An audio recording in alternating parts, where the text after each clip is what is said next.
Education predominantly তিনটে জিনিস নিয়ে কাজ করে। একটা হচ্ছে এডুকেশন অফ স্পাইন প্রফেশনালস। আমাদের একটি স্নাতকোত্তর স্তরে একটা পোস্ট গ্রাজুয়েটের পরে পোস্ট ডক্টরাল ফেলোশিপ প্রোগ্রাম চলে, 2 বছরের ফেলোশিপ। সেটা অত্যন্ত কঠিন একটা এন্ট্রেন্স টেস্ট দিয়ে ছেলেমেয়েরা আসে এবং 2 বছর পরে খুব কঠিন একটা এক্সিট এক্সামস দিয়ে বেরোয়। এইটা হচ্ছে দ্য এডুকেশন পার্সপেক্টিভ এবং বিভিন্ন সেমিনার, কনফারেন্সেস, টিচিং সেশনস করা। দ্বিতীয় ভার্টিক্যাল স্পাইন রিসার্চ ফাউন্ডেশন হচ্ছে রিসার্চ। আমরা গবেষণা ভিত্তিক বহু কাজকর্ম করে থাকি। প্রত্যেক বছর আমাদের 4 থেকে 6টা গবেষণা ভিত্তিক কাজ সারা দেশে এবং আন্তর্জাতিক জায়গাতেও সম্মান পায়। প্রচুর কনফারেন্সে আমরা পেপার করি, প্রেজেন্টেশনস করি, ইনভাইটেড লেকচার্স, অ্যাবস্ট্রাক্ট সাবমিশনস এগুলো করে থাকি।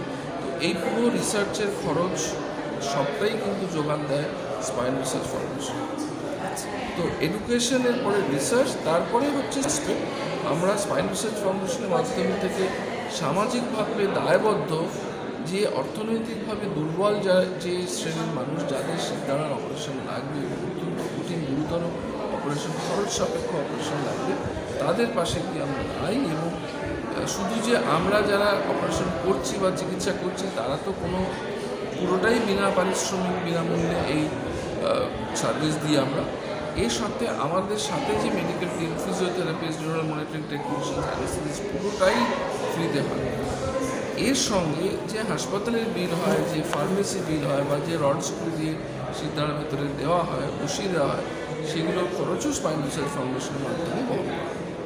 স্যার, স্কোলিওসিসে শুধু ছোট বয়সে মানে অ্যাডোলেসেন্স এবং পিডিয়াট্রিকেই হয় তা তো নয়, মানে 18 ঊর্ধ্ব বা যেটা আপনি বলেন যে 40 নিচেও হতে পারে। তো এটা ডিটেক্ট করবে কেন? মানে বাচ্চাদেরটা নয় বুঝলো যে কাঁধটা একটুখানি অ্যাসেমেটিক থাকলো বা সে একটু কুঁজো হয়ে হাঁটছে, সেটা নয় প্রথম স্তরে বোঝা গেল।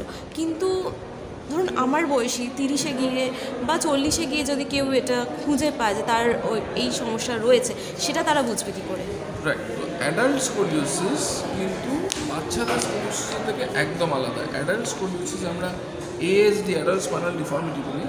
এটা কিন্তু বেশিরভাগ ক্ষেত্রেই ব্যথা নিয়ে আমার কাছে আসে। কোথায় ব্যথা? পিঠে ব্যথা, কোমরে ব্যথা, পায়ে নেমে যায় সেই ব্যথা। অনেক সময় দিয়ে যখন স্নায়ুর উপরে চাপ পড়ে তখন পায়ে সেটা নেমে চলে যাচ্ছে, হাঁটতে গেলে পা ঝিনঝিন করছে, বসে পড়তে হচ্ছে, এই নিয়ে আসে। তারা কিন্তু ব্যাকা নিয়ে আসে না। তার কারণ এটা তারা দেখে দেখে তাদের চোখে অভ্যস্ত হয়ে গেছে যে একটু শিরদাঁড়াটা ব্যাকা আছে। কিন্তু তাদের সমস্যা হচ্ছে নয় ব্যথা নিয়ে, অথবা খুব যদি শিরদাঁড়া বিকৃত হয়ে গিয়ে থাকে, ছোটো বয়সে একেবারে কোনো চিকিৎসা হয়নি, তাহলে কিন্তু শ্বাস প্রশ্বাসের সমস্যা নিয়ে আসে। কারণ পিঠের শিরদাঁড়ার সঙ্গে আমাদের বুকের খাঁচাটা ওতপ্রোতভাবে জড়িত। শিরদাঁড়া বেঁকে গেলে বুকের খাঁচাটারও বিকৃত হয়, তার মধ্যে ফুসফুস অবস্থিত আছে। সেই ফুসফুসের জন্য আমাদের অক্সিজেন আমরা ধরে রাখতে পারি, কার্বন ডাইঅক্সাইড বার করতে পারি। এই সক্রিয়াটা যখন কমে যায়, যখন অক্সিজেন ধরে রাখার ক্ষমতা কমে যায়, কার্বন ডাইঅক্সাইড বার করার ক্ষমতা কমে যায়, তাদের কিন্তু প্রায়শই শ্বাস প্রশ্বাসের কষ্ট, হাঁপানি রোগ, প্রায় সর্দি কাশিতে ভোগা এবং ভবিষ্যতে এইখান থেকে হার্টের ফেলিয়ারও হতে পারে। আচ্ছা, কিন্তু ছোট বয়সে যেটা আপনি বললেন যে অল্পের মধ্যে থাকলে সেখানে বেল্ট দিয়ে বিষয়টা কিছুটা সাপোর্ট দেওয়া যায়, কিন্তু বড় বয়সে কি সেই বেল্টটা কাজ করে? না, বড় বয়সে ব্রেসিংয়ের কোনো রোল নেই। বেল্ট দিয়ে সাময়িকভাবে হঠাৎ করে কোমরে ব্যথা বেড়ে গেল, সাময়িকভাবে 3 সপ্তাহের জন্য বেল্ট দিলাম, কিছুটা কমলো ওষুধপত্র, ফিজিওথেরাপির মাধ্যমে। কিন্তু বেল্টের বা ব্রেসিংয়ের কোনো লং টার্ম বেনিফিটস কিন্তু প্রমাণিত হয়। তাহলে অপারেশনই করতে হয় অ্যাডাল্টদের যাদের এই সমস্যাগুলো হচ্ছে এবং যাদের প্রমাণ করা যায় যে এটা যত বয়স বাড়ছে আরও বেড়ে যাচ্ছে, তাদের অবশ্যই অপারেশন করা উচিত। আচ্ছা, আর স্যার মানে এই যে অপারেশনের পরে যেটা ছোট বয়সে যতটা তাড়াতাড়ি রিকভার করা যায় এবং দৈনন্দিন কাজগুলো ইজিলি করা যায়, সেটা কি আফটার 30 বা আফটার 40 ইজিলি হওয়াটা সম্ভব?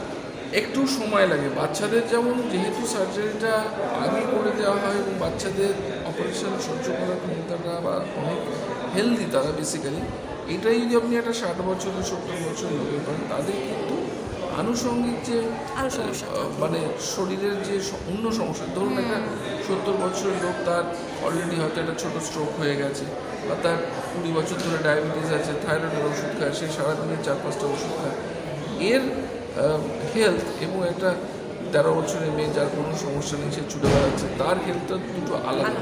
সেই জন্য যখনই বড় অপারেশন করা হয়, এই বয়স্ক ভদ্রলোকেদের বা ভদ্রমহিলাদের তাদের কিন্তু এটাকে রিকভার করতে সময় লাগে এবং যথেষ্ট মোটিভেটেড হয়ে এক্সারসাইজ করতে হয়, তবেই তারা রিকভার করে।